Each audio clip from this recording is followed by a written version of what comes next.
sapat, abot kaya, at ligtas na pagkain para sa bawat Pilipino. This is the ATI Network's vision for the whole country. And we have been working to turn these into reality by continuously empowering and capacitating our agriculture and fishery stakeholders. We strengthen competency and competitiveness through capacity building.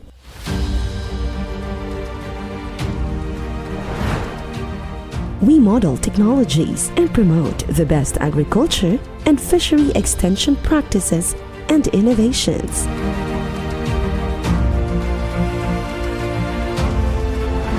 We empower farmers and fishers through advisory services.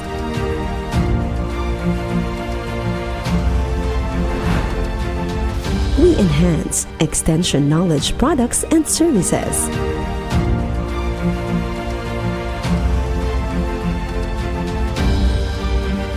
And we help improve enabling environment and governance for agriculture and fishery extension.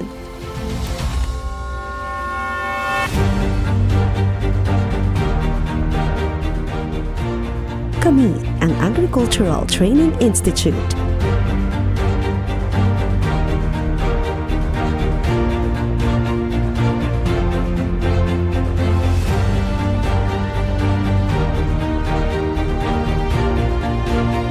Kasama ang 16 na training centers at ang libo-libong learning sites at FATES centers sa buong bansa.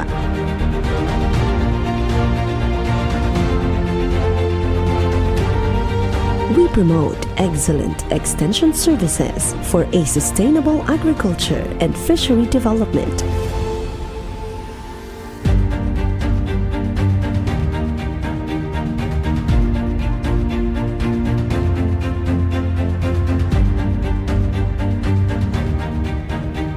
Ito ang aming vision for the whole nation.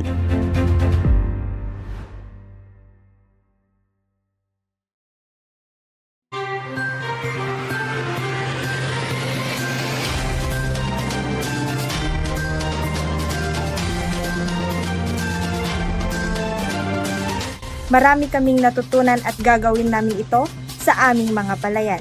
Ito ang naging pahayag ni Barangay Kagawad Michelle Acorda ng Barangay Lalafugan matapos dumalo sa technical briefing on brown plant hopper management na dinaluhan ng 51 magsasaka noong June 25, 2026 sa Barangay Bicod, Lalo, Cagayan. Ang mga kalahok ay mula sa mga barangay ng Bicod, Lalafugan, Logak at Kabayabasan sa nasabing bayan. Ang unang isinagawang technical briefing ay kasunod ng naranasang pagkalugi ng mga magsasaka sa nakaraang taniman dahil sa pag-atake ng brown plant hopper o ulmog. Nagpasalamat din si Barangay Kagawad Ederlina Alicuben ng Barangay Logak sa mga nagsagawa ng briefing at hinikayat ang kapwa magsasaka na isabuhay ang kanilang mga natutuhan upang maiwasan ang mga pinsalang dala ng PPH. Dagdag naman ni Manuel Mayormita ng Barangay Bicod, mas naging malinaw sa kanya ang mga dapat at hindi dapat gawin sa pamamahala ng brown plant hopper. Anya, mahalagang maisabuhay ng mga magsasaka ang mga natutuhan upang maprotektahan ang kanilang pananim at maiwasan ang pagkalugi. Ayon kay Acorda, malaking tulong ang isinagawang briefing dahil nabigyan ang mga magsasaka ng mga kaalamang maaari nilang gamitin upang maiwasan ang muling pag-atake ng brown plant hopper sa kanilang mga palayan. Samantala, pinangunahan ng mga eksperto mula sa Department of Agriculture Regional Crop Protection Center ang mga talakayan tungkol sa integrated pest management sa produksyon ng palay, kabilang ang pagkilala sa brown plant hopper, life cycle nito, mga sintomas ng pinsala at tamang pamamaraan ng pagsubaybay sa bukid.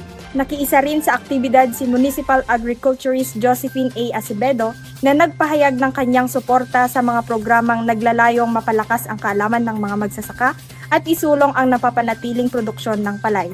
Para sa Balitang ATI DOS, ako si Engineer Laika B. Valdez, Balitang Agri.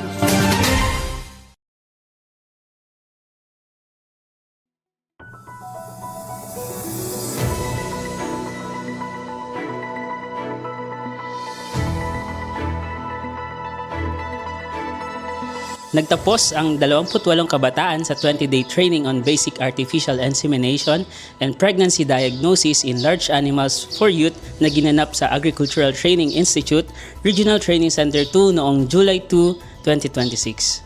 Ang pagsasanay ay bahagi ng year-round opportunities for upscaled technical assistance for herds through artificial insemination o Youth for AI na ginanap mula June 3 hanggang June 30, 2026. Dumalo sa graduation ceremonies ang mga kinatawan mula sa DARFO2, Philippine Carabao Center, mga municipal at city agriculture office, city veterinary offices at provincial agriculture and veterinary offices bilang pagsuporta sa mga bagong AI technicians. Sa kanyang mensahe, hinikayat ni ATI-RTC2 Center Director Dr. Clarice Mariag Alaska ang mga nagsipagtapos na ipagpatuloy ang kanilang paglilingkod sa sektor ng paghahayupan. Sa loob ng 20 araw na pagsasanay, nagsagawa ang mga kalahok ng 2 linggong field practicum kung saan nakapaghatid sila ng serbisyo sa 63 barangay sa buong Region 2. Sa kabuuan, 290 na magsasaka ang kanilang nabigyan ng serbisyo at 331 artificial insemination at pregnancy diagnosis services ang kanilang naisagawa. Isa sa mga tampok ng closing program ang paggawad ng mga natatanging parangal sa mga kalahok. Sa pamamagitan ng pagsasanay na ito, nabigyan ng pagkakataon ng mga kabataan mula sa iba't ibang sektor na mapaunlad ang kanilang kaalaman at kasanayan sa artificial insemination at pregnancy diagnosis. Kabilang sa mga nagsipagtapos ang mga out-of-school youth, mga miyembro ng 4-H club at mga veterinary students na ngayon ay mas handa ng maging katuwang sa pagpapaunlad ng industriya ng livestock. Inaasahang magsisilbi silang mga kabataang leader at tagapagbahagi ng kaalaman sa kani-kanilang mga komunidad upang higit pang mapalakas ang produksyon ng livestock at mapaunlad ang kabuhayan ng mga magsasaka sa Region 2. Ang Youth for AI programa ng ATI-RTC2, DARFO2 at PCC sa CSU na naglalayong mapaganda ang lahi ng mga baka at kalabaw sa rehiyon sa tulong ng bagong henerasyon ng mga magsasaka at extension service providers. Para sa Balitang ATI-DOS, ako si Merwin Lazaro, Balitang Agri.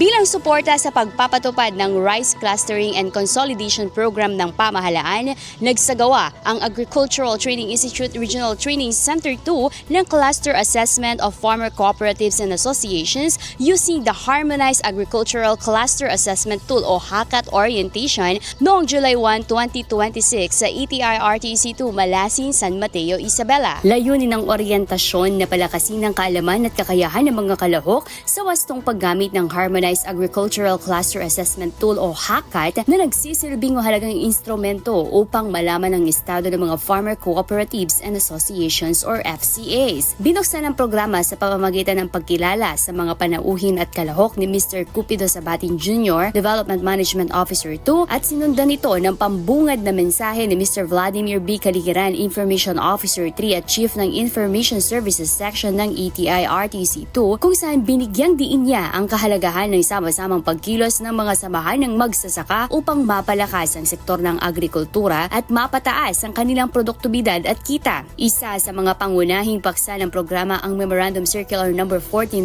Guidelines on Rice Clustering and Consolidation na tinalakay ni Mr. Jailard Y. Bagasin, Senior Agriculturist ng Department of Agriculture Regional Field Office No. 2. Ipinaliwanag niya ang mga alituntunin at layunin ng programa upang higit na mapalakas ang organisadong produksyon ng palay sa rehiyon. Tinalakay naman ni Mr. Christian Mark V. Andres, Technical Support Staff 4 ng ATI-RTC2 ang Rice Clustering and Consolidation Strategy gamit ang HACCAT kung saan ibinahagi niya ang kahalagahan ng assessment tool sa pagtukoy sa kasalukuyang estado, pangangailangan at kahandaan ng mga FCAs para sa epektibong pagpapatupad ng clustering. Nagbigay rin ng ulat tungkol sa status at update ng HACCAT encoding si Mr. J.R.M. Limos, Development Management Officer 1 ng ATI-RTC2, kabilang ang mga kasalukuyang progreso at mga hakbang upang mapabilis ang panggangalap at pagproseso ng datos. Samantala, tinalakay ni Mr. Jimsel V. Salvador, Training Specialist 3 at OIC Assistant Center Director ng ATI-RTC2 ang Standard Operating Procedures o SOPs sa pangangasiwa ng HACCAT na nagsisilbing gabay upang matiyak ang maayos, pare-pareho at tumpak na pagsasagawa ng cluster assessment sa iba't ibang lugar. Bukod sa mga teknikal na talakayan, nagsagawa Nagsagawa rin ng pagtukoy ng mga piling Learning Site for Agriculture o LSA cooperators at 4-H Club members na magsisilbing katuwang sa assessment sa bawat lalawigan at munisipalidad sa Rehiyon 2. Sa pamamagitan ng oryentasyong ito, muling pinagtibay ng ETI-RTC2 ang kanyang pangako na suportahan ang pagpapalakas ng mga organisasyon ng mga magsasaka sa pamamagitan ng capacity building at paggamit ng mga makabagong pamamaraan sa pagtatasa tungo sa mas produktibo, organisado at napapanatiling sektor ng agrikultura. Para sa Balitang ETI 2, ako si Jolina Sanchez, Balitang Agri.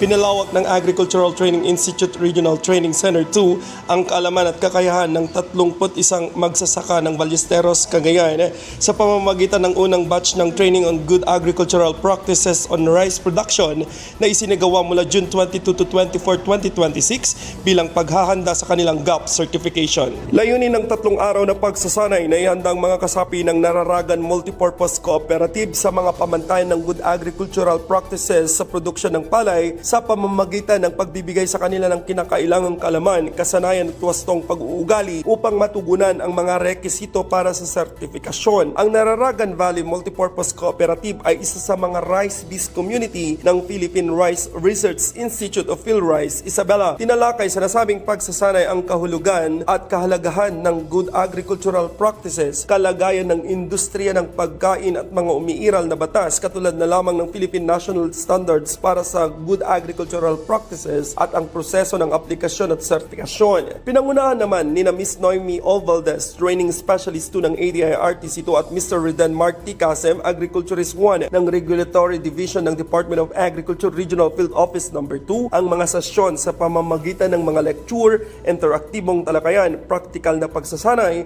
at iba pang learning activities. Sa opening program, binigyan din naman ni na Municipal Mayor Robert Ugalino ng Ballesteros, Cagayan, Dr. Ofelia C. Malonzo ng PhilRice, Isabela at Engineer Roderick Lazo, Municipal Agriculturist sa nasabing bayan, ang kahalagahan ng ligtas at sustainable na pamamaraan ng pagsasaka upang mapataas ang productivity at pagiging competitive ng mga magsasaka. Ipinaalala rin nila na mahalagang hakbang ang pagsasanay tungo sa pagkamit ng GAP certification at pagbuo ng mas matatag na ugnayan sa mga institutional buyers. Isa sa mga tampok na bahagi ng pagsasanay ang isinagawang mock GAP assessment sa Grandeza Integrated Farm School Incorporated sa nasabing bayan, kung saan sinuri ng mga kalahok ang pagsunod ng sakahan sa Philippine National Standards for GAP. Kanilang sinuri ang pamamahala ng bukid, mga pasilidad, mga gawaing pangsakahan at kalusugan at kaligtasan ng mga manggagawa. Nagtapos ang aktibidad sa presentasyon ng mga naging obserbasyon at mga rekomendasyong makatutulong sa pagpapabuti ng pagsunod sa mga nasabing pamantayan. Samantala, sa pagtatapos ng pagsasanay, hinikayat ni Sangguniang Bayan Member at Committee on Agriculture Chairperson Marcos Collado, Engineer Roderick Lazo at Ms. Marlene Quaresma, Chairperson ng Nararagan Valley Multipurpose Cooperative, ang mga kalahok na isabuhay ang kanilang mga natutunan, ipagpatuloy ang proseso ng GAP certification at sama-samang makapag-produce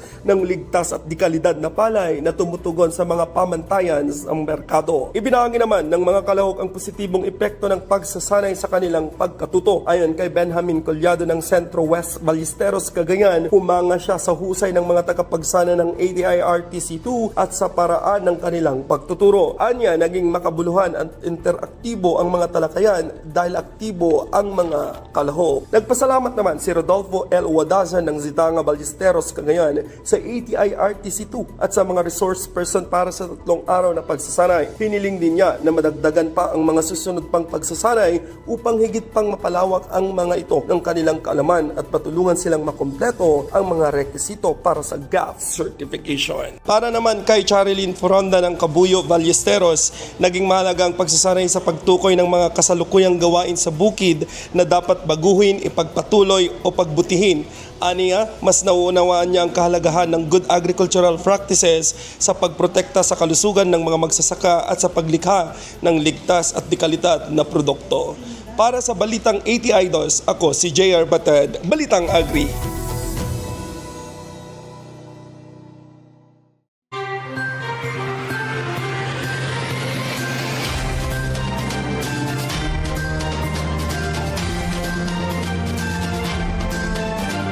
mas lalo pang pinalakas ang paghahatid ng mga makabagong impormasyon at teknolohiyang pang-agrikultura sa lungsod ng Ilagan matapos ang matagumpay na paglulunsad ng Farmers Information and Technology Services o FIT Center kasabay ang awarding of logistics support noong Hulyo 7 taong kasalukuyan sa Corn and Dairy Innovation Center sa Barangay Marana First. Ang aktibidad ay pinangunahan ng pamahalaang lungsod ng Ilagan sa pakikipagtulungan ng Agricultural Training Institute, Regional Training Center 2 o ATI-RTC2 at ng mga katuwang na ahensya sa sektor ng agrikultura. Dumalo sa programa ang mga kinatawan mula sa iba't ibang ahensya ng pamahalaan, lokal na opisyal, akademya, agricultural extension workers at mahigit 200 na magsasaka na inaasahang pangunahing makikinabang sa mga serbisyo ng bagong bukas na FIT Center. Sa kanyang mensahe, binigyang diin ni City Mayor Jose Marie L. Diaz, DMD, MBA na napapanahon ang paglulunsad ng FIT Center sa lungsod ng Ilagan na kinilala bilang Agro-Industrial Center of the North. Nagpasalamat din ang alkalde sa ATI-RTC2 sa pangunguna ni Center Director Dr. Clarice Mariag Alaska sa patuloy nitong suporta sa lungsod. Aniya, ang mga ipinagkaloob na kagamitan ay magpapalakas sa kakayahan ng FIT Center na maghatid ng napapanahon at dekalidad na impormasyon, teknolohiya at iba pang serbisyong pang-agrikultura sa mga magsasaka at iba pang stakeholder. Isa sa mga tampok ng programa ang formal na turnover sa iba't ibang logistics support para sa FIT Center, kabilang ang printer, flat screen television, portable speaker, information education and communication o IEC materials, IEC racks at iba pang kagamitan na magpapahusay sa operasyon ng sentro bilang pangunahing access point ng mga komunidad sa mga teknolohiya at impormasyong pang-agrikultura. Ipinaliwanag naman ni Mr. Vladimir B. Caligiran, Chief ng Information Services Section ng ATI-RTC2, ang layunin at kahalagahan ng Techno Gabay Program o TGP. Nagbigay rin ng mensahe ng suporta sina Isabela State University, Ilagan Campus Cluster Executive Director Engineer Alfonso R. Simon at Mr. James Kennard Jacob I,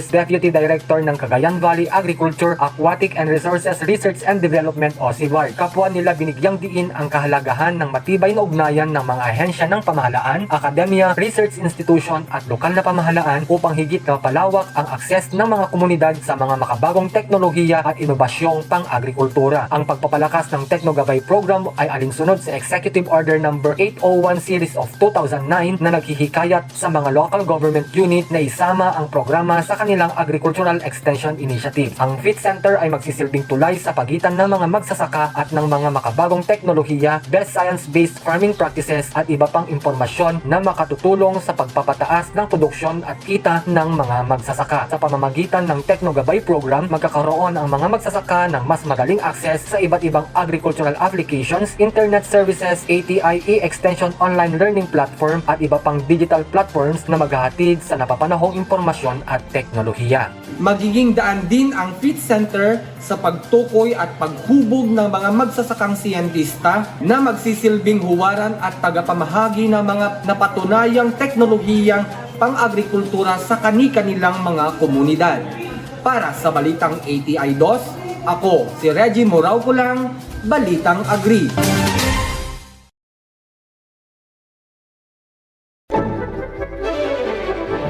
Paghahatid ng impormasyon at teknolohiya sa pamamagitan ng pagkasanay, pagbibigay ng mga babasahin o video, pag-aaral sa pamamagitan ng kursong pang-agrikultura sa internet, pagbibigay ng suporta sa paggawa ng learning site, scholarship, suportang pangkabuhayan. Ilang lamang yan sa serbisyong inihahatid ng Agriculture Training Institute, Regional Training Center, Region 2.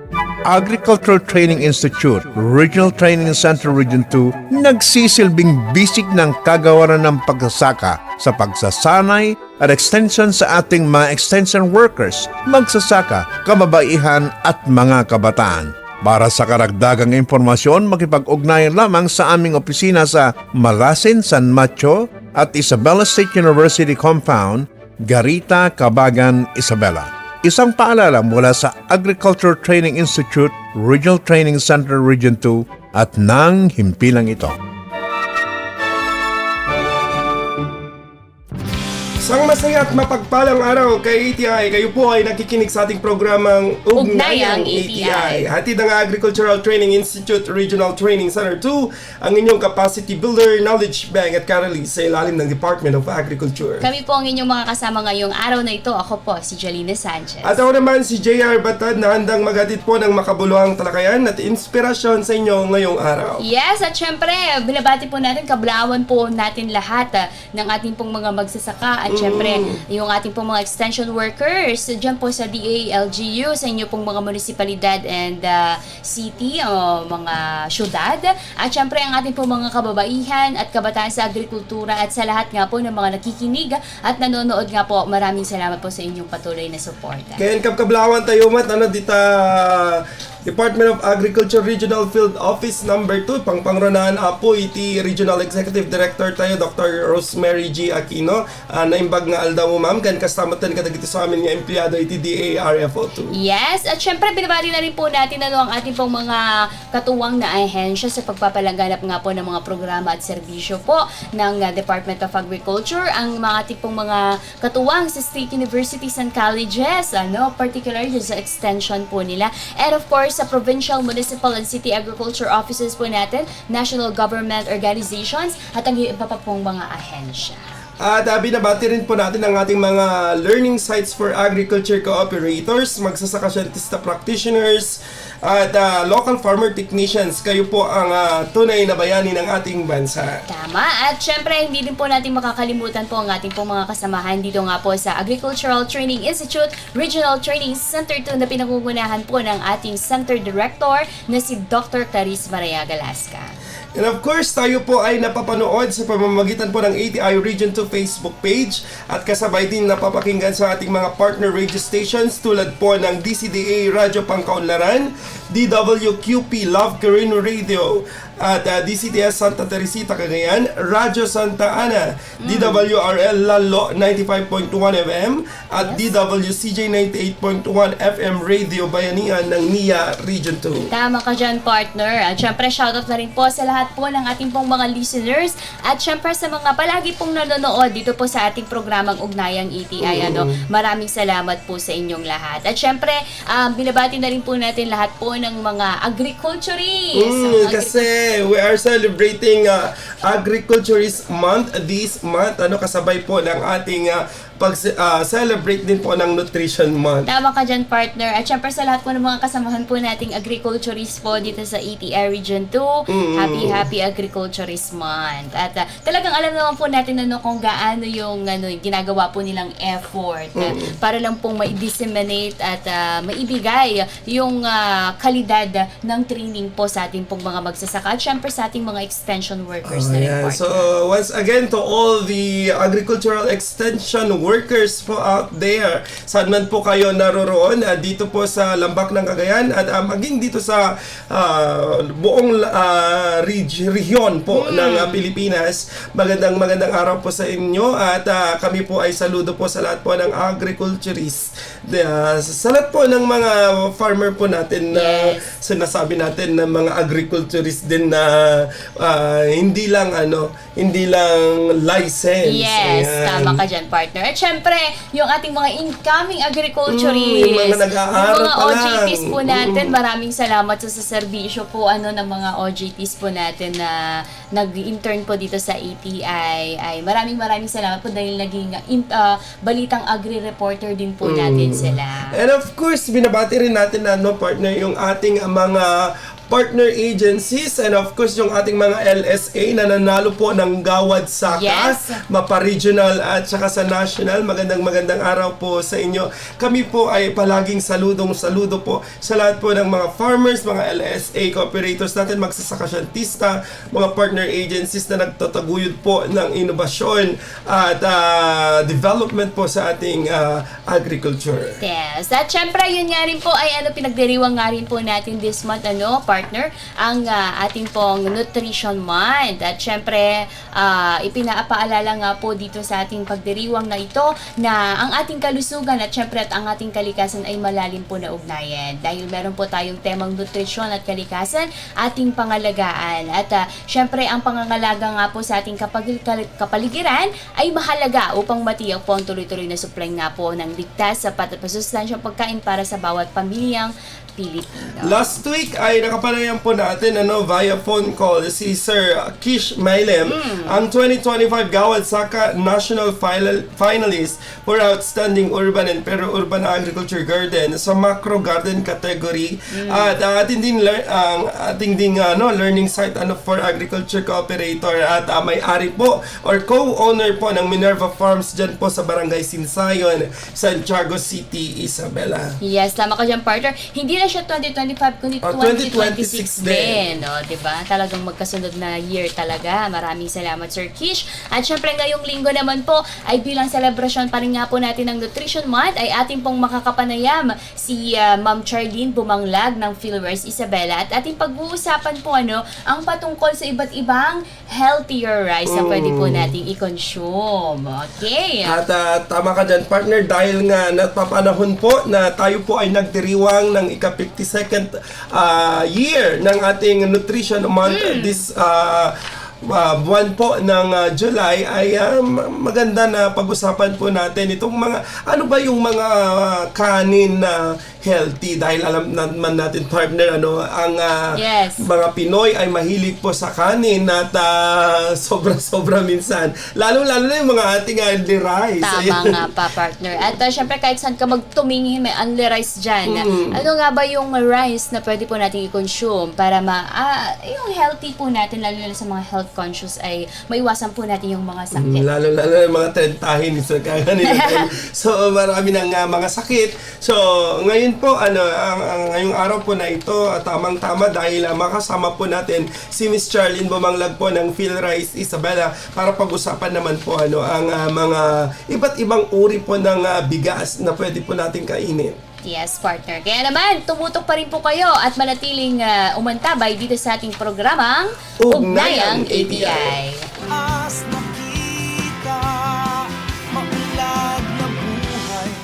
Mabigat ba sa bulsa ang presyo ng krudo ngayon? Narito ang 3 wise tips para makatipid sa krudo sa bukid para sa part 1 ng ating Tipid Krudo series. Tip number 1. Alagaan ang makina. Ang baradong air filter at malambot na gulong ay parang taong may hika. Nahirapang huminga, kaya doble ang konsumo sa krudo. Kaya't siguraduhin tama ang tire pressure para iwas slippage. Tip number 2. Patayin kapag nakatambay.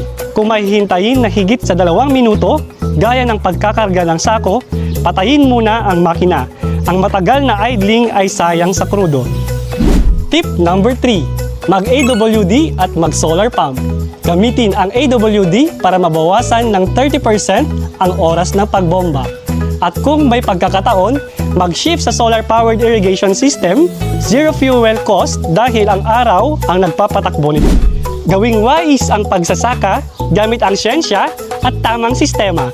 I-share na ang video na ito para sa ating kapwa magsasaka. Agyaman! Ang African swine fever ay lubhang nakakahawa at nakamamatay sa mga baboy. Malaki ang epekto nito sa food safety at ekonomiya. Kaya't habang wala pang aprobadong bakuna o gamot, mag-report agad sa lokal na pamahalaan kung magkasakit ang alagang baboy. Bisitahin ang Bantay ASF sa Barangay Facebook page para sa karagdagang impormasyon. Let's be aware, be secure, be ASF free. At kami po ay muling nagbabalik dito pa rin sa ating programang Ugnayang ATI. Kami pa rin po ang inyong nakasama, ko po si JR Batan. At ako naman po si Jolina Sanchez. At this time naman po ay tawag dito, pag-uusapan naman po natin ang mga masusustansyang kanin na pwede po natin kainin this nutrition month. At syempre sa araw-araw, hindi lamang po sa buwan ng July. At alam mo naman, partner, ang Pilipino ay mahilig po sa mga Tama ka dyan. pagkain. Ayan. So kaya naman po, para i-discuss po sa atin kung ano yung pwede po nating kaining bigas or kanin na talaga namang swak po sa ating, kung sa mga nagda-diet po at syempre sa mga health conscious po na kagaya ni Sir JR. Ayan po, at makakasama po natin live sa ating studio, walang iba kundi si Miss Charlene R. Bumanglag, ang Communication and Stakeholder Engagement Officer po and Healthier Rice Program dito po sa PhilRice Isabela. So magandang araw ma'am at ang inyong pagbati sa ating pong mga tagapakinig at tagapanood dito sa ating programa. Ayan, so magandang umaga po, Miss Jolina and Sir JR, and of course sa ating mga kapalay and sa ating mga tagapakinig ngayong araw.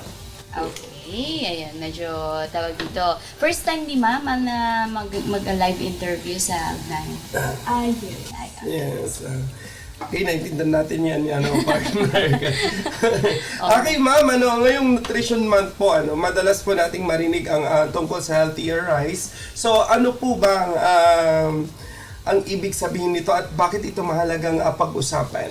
Ayan, so ang healthier rice po ay iba't ibang uri ng healthier rice options o bigas. So, kabilang po dito ang high zinc rice, ang brown rice, ang pigmented rice, and of course, ang kilala po dito sa Isabela, ang low glycemic index rice. So, ito po ay mahalagang pag-usapan, lalo na ngayong Nutrition Month, dahil alam naman po natin sa panahon ngayon, marami po ang nagkakasakit. And patuloy din po ang pagtaas ng stunting, ng kaso ng stunting dito po sa ating bansa. Kaya naman, itong healthier rice ay ginawa, ang Healthier Rice Program ay ginawa para po makatulong na bawasan ang stunting sa ating bansa and of course yung mga diabetes. May diabetes. Opo. At talagang talamak to, lalong-lalo na dito po sa atin ay talagang usong-uso yung only rice. Kahit saan po tayo magpunta na kainan, talagang yun yung hinahanap natin kasi syempre nga kapag bumili ka sa labas, sa mga restaurant, most probably yung mga rice po nila medyo mahal, kaya ang hinahanap natin only rice. And magandang pag-usapan itong tawag dito, yun nga po yung iba't ibang uri nga po ng ating healthier rice para maiwasan din po natin yung mga ganitong sakit. Okay po. So, Sige. Okay, so ano naman po yung mga uri nga po ng healthier rice na isinusulong nga po nitong PhilRice Isabela at syempre ng buong PhilRice na rin at ano yung kanilang mga benepisyong pangkalusugan. Yeah, so sa ngayon po ay meron tayong ipinakikilalang 4 na varieties. So kabilang po yung mga nabanggit ko kanina, unang-una si brown rice, si high zinc rice, si low GI or low glycemic index rice, and si pigmented rice. So, isa-isahin po natin. Sige po. So, ang brown rice po, una yung brown rice o pinawa, ay kahit ano pong variety. So, ito po ay kahit anong variety na tinanggalan lang po ng husk or ipa. Kaya po natitira yung darak or yung bran layer. Ito po ay bigas na whole grain. At ito po ay may mapusyaw na kulay brown. Okay, so ito po ay may taglay na fiber, protein, vitamin B, katulad ng B1, B2, and B9. Meron din po itong vitamin E, minerals, at antioxidants na nakatutulong na makaiwas sa mga non-communicable diseases gaya ng type 2 diabetes, cancer, at sakit sa puso. So, meron din po tayong high zinc rice. Ito naman po ay uri ng bigas na mayaman sa zinc. So, alam naman po natin na ang zinc po ay mahalagang micronutrient na nakatutulong sa pagpapalakas ng immune system at syempre ng cognitive development ng mga bata. And of course, ang high zinc rice din po ay nakatutulong na mapalakas ang mga buntis o yung mga nanay natin na mayroon pang laman sa sinapupunan.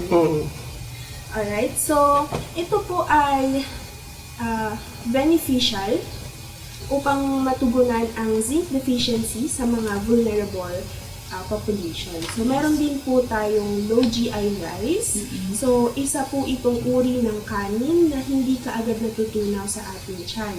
Kaya mas kontrolado po natin ang pagtaas po ng ating blood sugar. Then, meron din po tayong pigmented rice. Ito po ay merong iba't ibang uri, katulad ng red rice, black rice, and purple rice. So, ito pong mga variety na ito ay sagana sa antioxidants, fiber, vitamin, at minerals. Dahil po ito ay sagana sa antioxidant, katulad na lamang ng particularly ng anthocyanin, nakatutulong po itong labanan ang mga non-communicable diseases tulad ng sakit sa puso, cancer, at type 2 diabetes. So, meron din po yung minsan kasi may mga nakakan po kaming, na-encounter po kaming pink rice. Kasama po siya sa may pigmented rice. Yes po. Okay. May purple rice pa din May pala. purple rice, and black rice. Actually, ito pong black rice and red rice, nung nagkaroon din po kami ng recent engagement with the Mountain Province, so ito po ay talagang product nila na nung nanggaling kami doon, gusto din nilang mas paramihin pa yung pagtatanim para mas marami po yung makapag-consume ng black rice and red rice. Okay. And dun sa like glycemic index, parang yung first po natin ata sa may gamu po yun. Opo, meron po tayong low GI sa gamu. Nag-start po yan ng 2024. Tama? Hindi po tayo nagkakamali, ano? 2024. And meron din po tayo sa Cagayan, sa Solana, Cagayan. Ngayon, nag-continue na po sila ng pagtatanim sa Solana, Cagayan. Okay.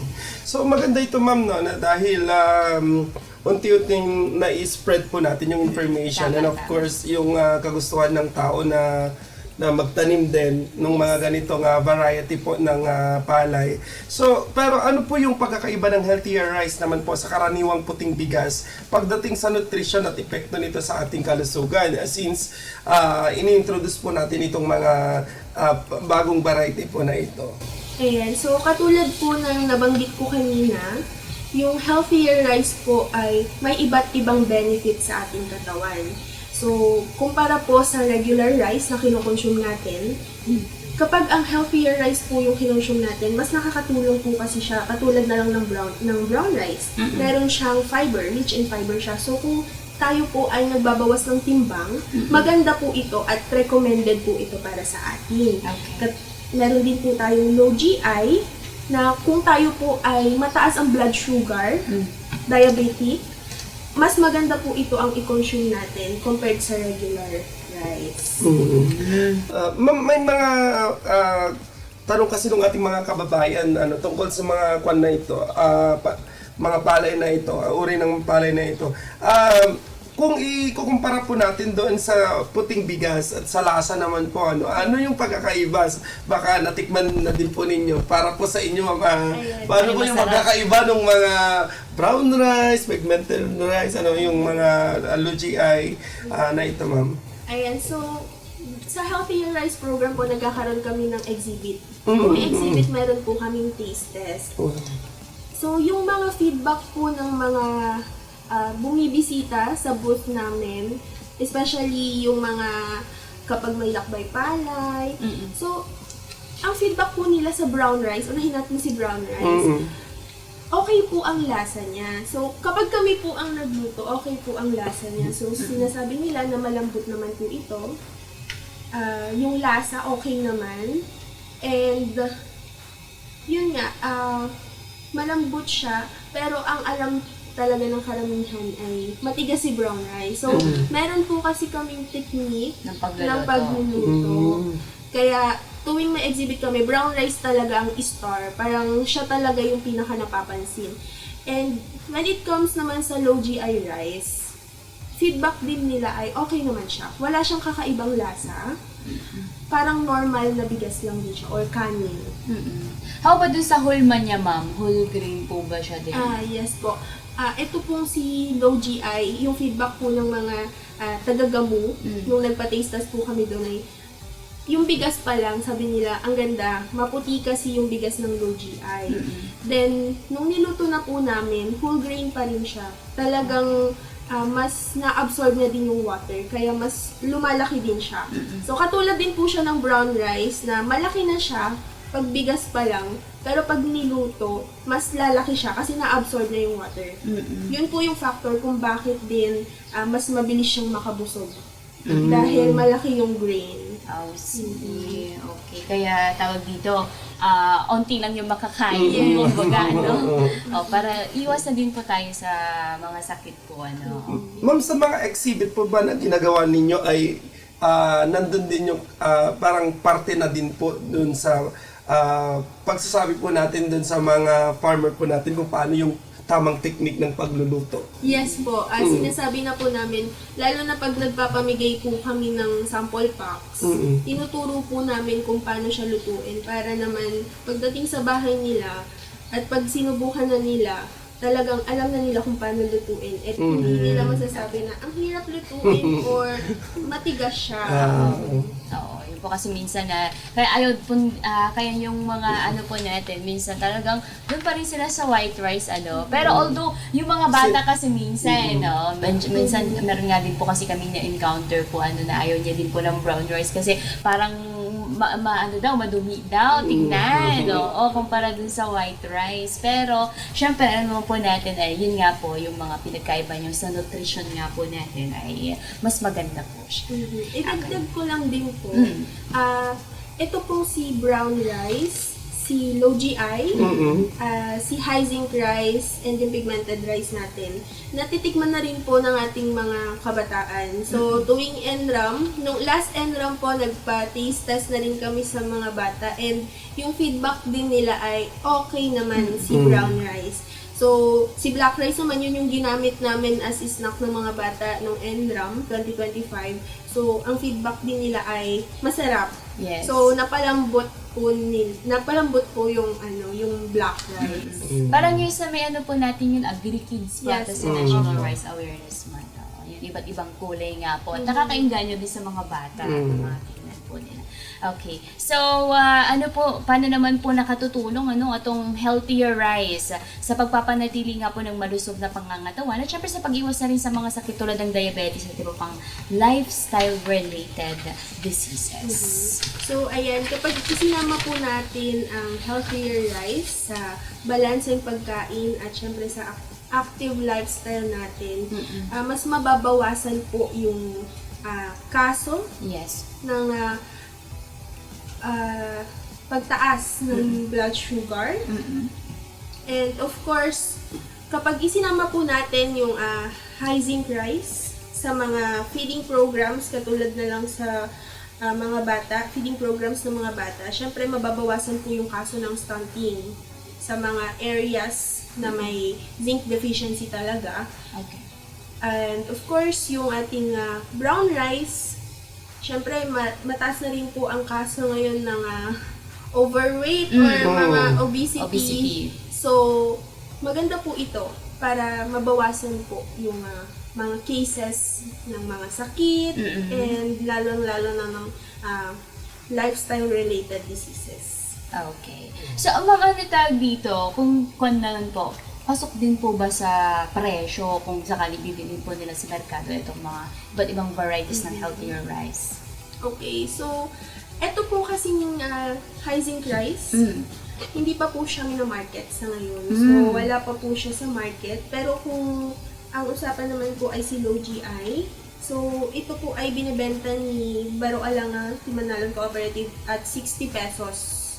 Per kilo, opo. So, sa tingin ko, itong si low GI pasok po. Pasok sa mga 60. Pero yung iba po kasi si brown rice, si pigmented rice, red rice, medyo pricey po talaga siya. Kaya talagang kung gusto nating maging healthy at kung health conscious tayo, talagang mag-exert po tayo ng effort. Tama. Yes. Ma'am, since paano pala yung nito, inputs? For example, yung biniga, kamahal? Bakit yung mga black rice ay brown rice natin ay mas mahal din kung ibibenta po natin na siya? kani or rice, bigas na siya. At paano no tinatangkilik ng mga farmers natin ng pagtatanim ng mga ganitong uri po ng palay? Okay. Ito pong nabanggit niyo sir na black rice and red rice. Sa ngayon po kasi hindi kasi kami nagbabenta ng binhi. So ito po ay sa mga seed growers talaga na meron ng seed ng for black rice and red rice and sa Mountain Province. So kung pag-usapan po yung sa low GI, ito po ay hindi pa rin siya available na ibenta. As binhi. Opo, dahil nasa deployment pa lang po kami. Sa Healthier Rice Program po kasi lahat po ng varieties namin ay under deployment pa lang. So, ibig sabihin, nakikipag-communicate pa lang po kami sa mga LGU sa ngayon na magkaroon ng resolution and MOA para po maibigay yung binhi sa kanila, para po maitanim ng farmers sa Batangas. So, ito po ay libre muna namin pinamimigay sa mga interested. Para yung bigas na, yun yung available to. So may mga areas na po na parang nagtatanim na or may mga MOA, may mga nagbigay na ng kanilang parang suporta po sa pagtatanim po ng kanilang mga farmers sa kanilang lugar. Opo, meron na po dito sa Isabela, lalo na dito sa Isabela, meron na po tayong site sa Delfin Albano. Ito po ay meron na ring MOA. So, yung magiging harvest po nila ay bibinhin na rin ni LGU. Wow. Tapos, yung kalahati po nun ay ibebenta din for Kadiwa Store ng LGU.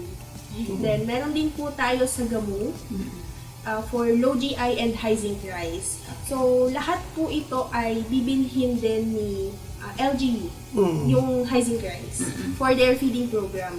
So, i-add ko lang po na yung mga dinedeploy po namin ay gagamitin muna for the feeding program ng nutrition offices. So, meron po kami sa Delfin, sa Gamu, and sa Rojas. Okay. And dito naman po sa Cagayan, meron na rin po tayo sa Amulung, sa Solana, and sa Alakapan. So, lahat po ito ay libre naming ipinamigay sa LGU, lahat ng seeds. And yung magiging harvest po ay bibilhin ng LGU for their feeding program and other activities. So maganda to partner. Talagang, syempre talagang yung communication mo na natin communicate itong mga bagay na to. At syempre yung information dissemination na rin sa ating pong mga mamamayan na itong talagang healthier rice ay under nga po pa lang sa deployment, ano ma'am? Yes. At syempre yung binhi pa nga lang po ay hindi pa masyadong available sa ating merkado. Okay ma'am, marami pa po tayong pag-uusapan patungkol nga po ito sa healthier rice na topic po natin ngayong araw na to. At syempre sa mga listeners po natin at sa mga nakikinig po sa kanilang mga bahay, sa kanilang mga opisina o kung nasa man po kayo, ay kung meron po kayong katanungan, pwede po kayong mag-comment at magpabati po kayo, mag-comment lamang po kayo sa ating comment section. Okay, so makakasama pa rin po natin later on si Miss Charlene R. Bumanglag, ang ating pong Communication and Stakeholder Engagement Officer nga po and Healthier Rice Program ng PhilRice Isabela. At kami po ay muling magbabalik. Kaya tumutok lamang dito po sa ating programang Ugnayang ATI. Mukhang maayos ang inyong palayan. Pero mag-ingat dahil may maliliit na insektong maaring sumira sa inyong ani. Kilalanin ang brown plant hopper o BPH. Kilala rin bilang kayomangging hanip, kayomangging ngusong kabayo o ulmog. Bantayan ang BPH. Sinisipsip ng ulmog ang katas ng halamang palay kaya nanghihina at natutuyo ang mga halaman. Kapag dumabi ang BPH, maaari itong magdulot ng hopper burn. Ito ay tuyot at tila nasunog na bahagi ng palay. Protektahan ang inyong palayan sa BPH. Ugaliin ang sabayang pagtatanim, panatilihin ang tamang agwat, gumamit ng balanseng abono at iwasan ang sobrang nitrogen. Patuyuin rin ang pinitak 3 hanggang 4 na araw para bumaba ang populasyon ng ulmog. Ang mga gagamba, tutubi at lady beetle ay tumutulong sa pagkontrol ng BPH. Nakakatulong rin ang paggamit ng BCA or Biological Control Agent tulad ng Metarhizium, Beauveria at iba pa. Ang maagap na pagkilos ang susi sa pag-iwas sa pinsala at pagkamit ng masaganang ani. Agriyaman!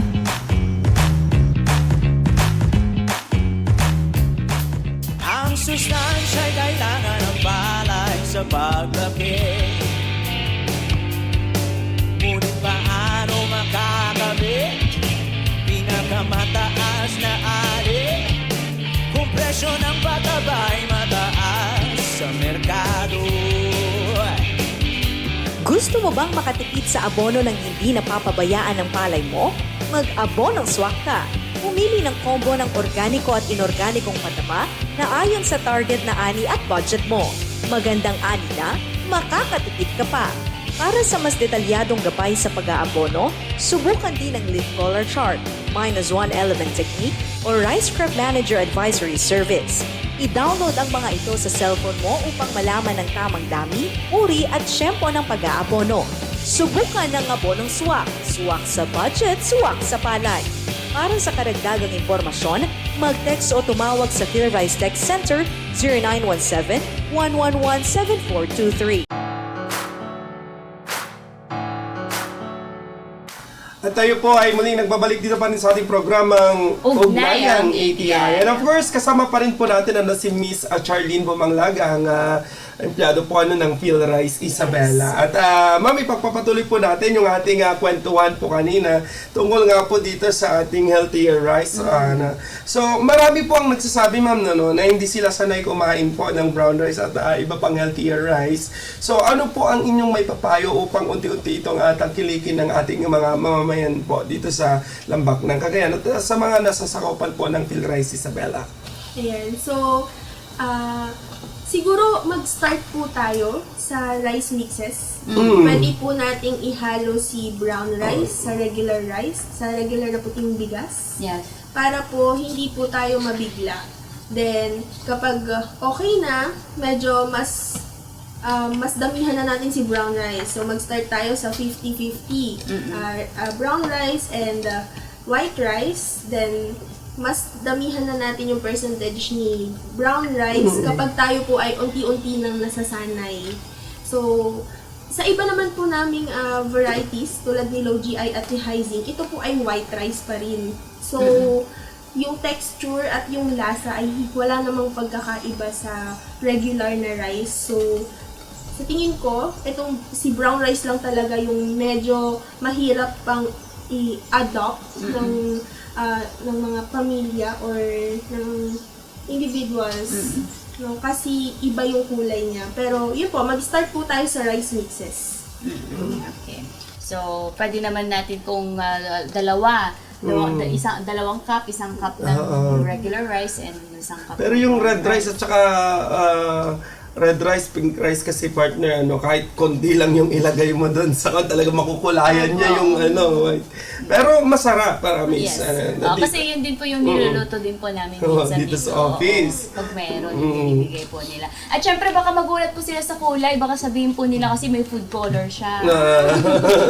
Kasi, hindi po. Yung color po niya yung nagsisilbing anthocyane.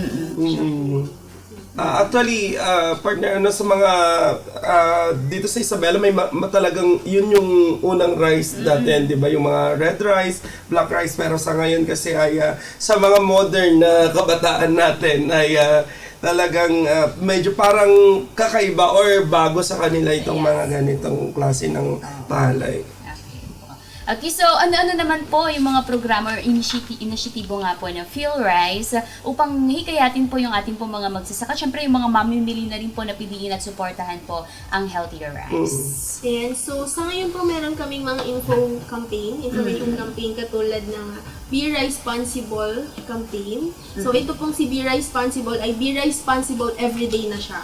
So hindi na po siya tuwing November lang isi-celebrate. So, year-long na siya. Nag-start na po kami sa DA ng mga activities namin. So, meron po tayong Facebook page kung saan nakapost yung ating mga activities, monthly activities. Aside from that, nagkakaroon din po kami ng mga Responsible Mommies campaign. So, nag-start po kami sa mga nanay dahil sila po ang primary decision maker sa mga household. Yes. So, sila po yung una naming target para po maipakilala yung healthier rice options.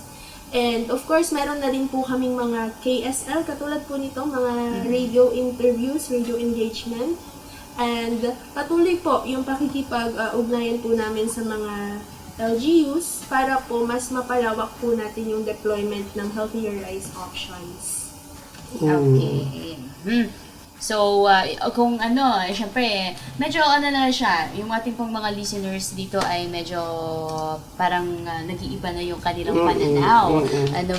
Saan po sila makakabili ng kung sakali na yung mga magtatanim, sabi nyo nga po, under deployment pa lang din po.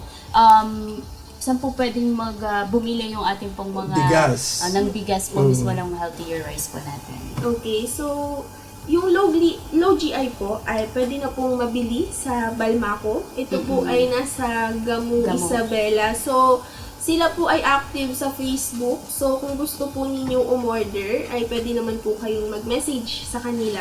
Yung price po ay 60 per kilo. 60 pesos per kilo. And yung ating mga brown rice and pigmented rice, available naman po siya sa market. Okay. So, any market po, pwede po kayong maghanap sa dito po sa San Mateo. I think meron po si Mardag. Sila po ang nagsusupply ng brown rice and black and red. Yes. And sa iba pong lugar, pwede po kayong yun nga po, mag-message na lang sa Balmaco kung gusto po ninyo ng low GI. And yung Hyzin po natin ay hindi pa po siya commercially available. Pero hopefully soon ay maging available na rin sa market. Ngayon buwan na ito, ma'am, ay pag-review po natin ang Nutrition Month. So may mga plano na rin po ba kayo na parang i-promote itong mga klase ng bigas po na ito sa mga programa po ninyo? Actually po, sir, nag-start na po kami na mag-promote ng healthier rice options. So, sa ngayon po, patuloy po ang pag-promote namin ng healthier rice options. Okay, pero ngayong Nutrition Month, ma'am, ano po yung programa po or activity po na gagawin po ninyo na kasama po ang ating mga healthier rice? Okay. So, nagkaroon po tayo ng activity, collaboration with the National Nutrition Council last July 9. So, dito po pinakita namin kung ano yung mga healthier rice options na-discuss po sa 200 participants. And nagpamigay din po kami ng sample packs ng low GI para po makilala na nila ang low GI. Then, this Nutrition Month, more on campaign po kami sa aming Be Responsible page. Okay. Talagang, syempre talagang tuloy-tuloy po natin. Oo, para yung pinaka malalayong lugar ay maabot po natin. Kasi syempre yung mga ganitong mga bagay po muna ay sa mga malalapit na lugar po muna. And unti-unti po nating ginagawa yung ating mga initiatives na talagang palawakin po itong Tsaka malaking bagay yan, partner, na suportado ang ating mga local government unit sa pagpropromote ng mga ganitong klaseng inisyatiba. Kasi kung ayaw ng LGU ay talagang mahihirapan kahit sinong mag-introduce yan, sinong magpropromote yan. Totoo. Kung ayaw ng LGU. So, pero may mga trainings din po ba kayo, ma'am, na tawag dito, kinakanda ka regarding nga po sa pagtatanim nga po ng mga ganitong rice? And so sa ngayon po ay nag-start kami sa inception meeting sa mga farmers, sa mga LGUs po na meron na talagang magtatanim at meron ng resolution. So yun po yung focus namin. So like for example, magde-deploy na po kami sa ibang LGUs. Sample natin si Delphine Albano, meron po kaming inception meeting with the farmers. So yun na rin po yung nagsisilbi as their training. So, okay yan. So ma'am, bilang pagtatapos po ng ating usapan ngayong araw na ito, ano po ang inyong mensahe sa ating mga tagapakinig ngayong Nutrition Month tungkol sa kalagayan po nagpipili po ng mas masustansyang bigas and of course masustansyang pagkain? Ayan, so ngayong Nutrition Month po, hikayatin natin ang bawat pamilya na pumili ng mas masustansyang pagkain. And of course, yung simpleng pagpili po ng healthier rice ay isang hakbang tungo sa mas malusog na pangangatawan at mas magandang kinabukasan. Okay, so yun ma'am, tawag dito, syempre magkakalapit na lang po tayo dito sa PhilRice compound, ano? So meron PhilRice ang BP and ATI. Ano yung mga services or mga programa po ni ATI Region 2 at PhilRice Isabela na collaboration po tayo? Ayan, so meron po tayong collab activities with ATI sa ating Be Responsible campaign na yun nga po nabanggit ko kanina, year-long na siya. So patuloy po yan, yung collaboration natin. And of course, yun po, yung NRAM. Yung NRAM natin, tuloy-tuloy din po ang collaboration natin with ATI. Okay. At syempre kapag may mga trainings man parang ini-invite din po. Yung mga trainings, lalo na sa FFS. For resource person. Yes po. Sige po. Ma'am, bilang panghuli, baka saan po maaaring makakuha po ng karagdagang impormasyon ng ating po mga tagapakinig at tagapanood patungkol po sa Healthier Rice at iba pa pong programa po ng PhilRice. Go ahead po. Ayan, so kung may katanungan po kayo, karagdagang katanungan, maaari po kayong tumawag o mag-text sa babanggitin kong numero 0917-111-7423. Ito po ang aming PhilRice Text Center. O di kaya pwede po kayong mag-message sa ating Be Responsible Facebook page. So, makikita rin po ninyo doon yung mga updates regarding the Healthier Rice program. Pati sa PhilRice Isabela Facebook page. Yes po, pwede rin po kayong mag-message or mag-text sa aming Healthier Rice program, Isabela, sa babanggitin kong numero 09-966-068-8525. And of course, sa aming BA PhilRice Isabela Facebook page. Ayan. So, bago ka namin pakawala na ma'am, at kami po ay nagpapasalamat sa oras po na ibigay po ninyo sa ating programang Ugnayang ATI. Baka may gusto po kayong i-shout out, batiin, pasalamatan, go ahead po. Ayan, so binabati ko po si Sir Joy na nasa Manila po ngayon. And of course, yung ating mga ka-PhilRice na nandyan lang naman sa kabilang office. Ayan, and of course, ang ating Healthier Rice program sa ating Central Experiment Station. Okay. So, thank you so much, Ma'am, sa time po ninyo muli.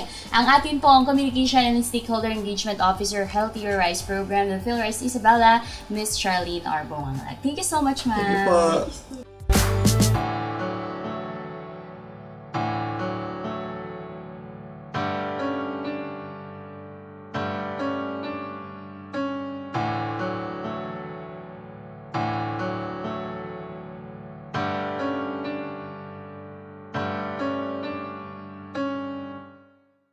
Akala nyo ba tapos na ang diskarte?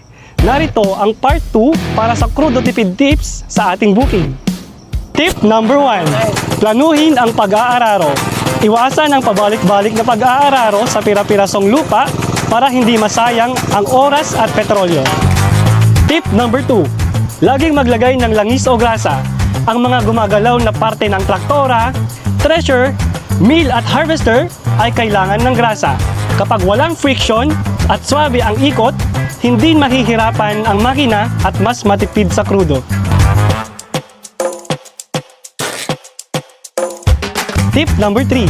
Sulitin ang sikat ng araw. Ang tamang pagpapatuyo ng palay ay susi sa tipid at kalidad ng butil. Kapag tuyo ng maayos, mas mabilis gilingin, kaya bawas oras at kuryente at dagdag kita. Tip number 4. Gumawa ng simpleng biogas digester. Ang dumi ng hayop ay pwedeng pagkunan ng libreng gas na pampainit o pangluto. Tip number 5. Linisin ang solar panel. Huwag kalimutang punasan ang mga alikabok ng ating solar panel. Mas malinis na panel, mas maraming nasasagap na kuryente para sa inyong mga kagamitan. Sa tamang impormasyon, malinis na makinarya at matalinong paghahanda, mas matatag at mas makikita sa pagsasaka sa anumang panahon. Agyaman!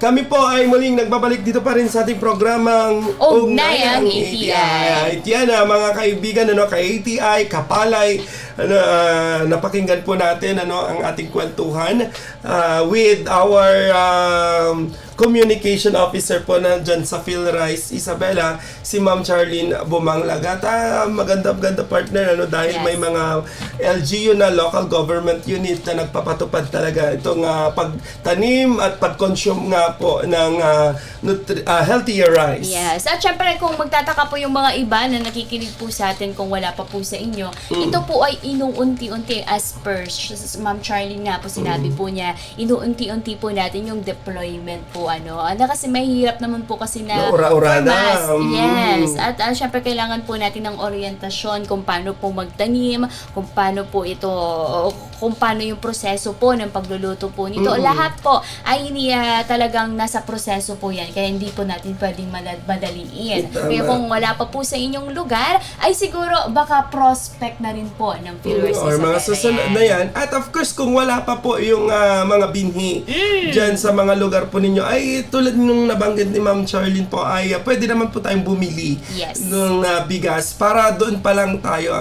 At kung may mga seed growers tayo, partner, tama ka dyan. na available, may mga nagbebenta na, lalong-lalo na yung mga pigmented rice po natin, yung mga black rice, red rice, pink rice, brown rice, ay pwede naman po na kayo po ay bumili at kayo na po yung magtanim. Yes. Meron din po tayo sa mga learning set for cooperators po natin. Tama. May mga nagtatanim na nga rin po nito at kung kakilala nyo po sila or kung hindi pa po ninyo kakilala, pwede po kayong pumunta sa city or municipal agriculture office po ninyo para kilalanin po itong mga LSA cooperators natin and seed growers na rin po sa inyong lugar para makabili po nito. Pwede din. Tama yun, partner.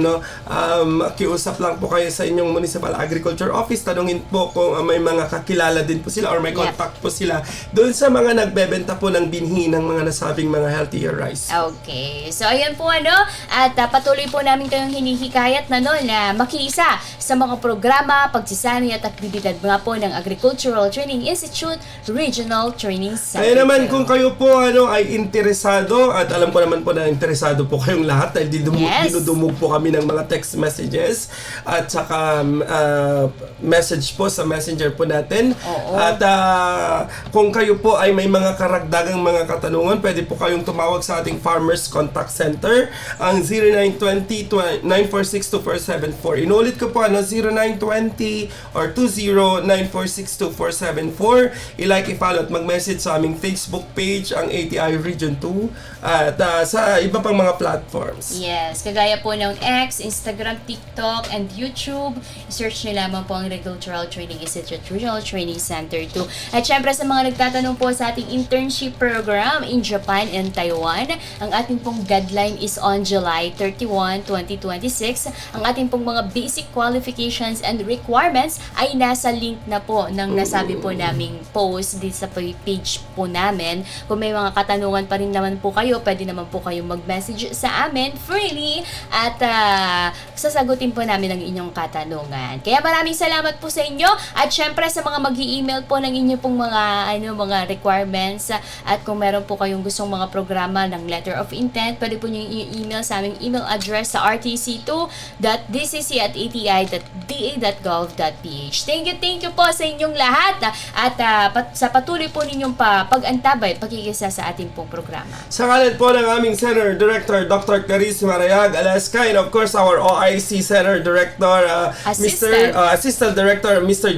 Jimsel V. Salvador, kami po ay taus-pusong nagpapasalamat po sa inyong patuloy at walang sawang suporta sa ating ugnayang ATI. Yes, kaya naman po kami po muli ang inyong nakasama ngayong araw na to. Ako po si Jolina Sanchez. At ako naman si JR Batad. Maraming salamat at mabuhay ang mga magsasaka at mangingisdang Pilipino.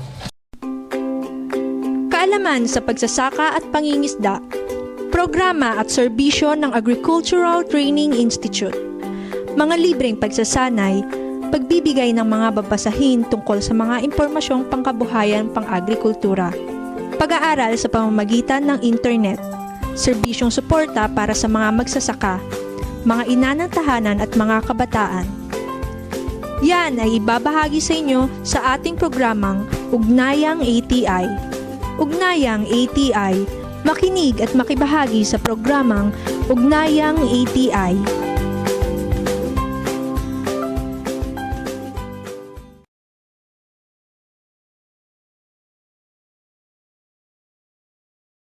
Paano naman nakakaapekto ang El Nino sa ating mga alagang hayop? Ito ang El Nino Alert Series Episode 3. Bisitahin ang aming page para sa Episode 1 at Episode 2 ng El Nino Alert Series. Narito ang quick and practical tips para hindi ma-stress ang ating mga alaga sa init at tuloy-tuloy ang kita sa farm. Tubig is life. Siguraduhin laging may malinis at malamig na tubig. Kapag kulang sila sa tubig, mabilis silang manghina at may stress.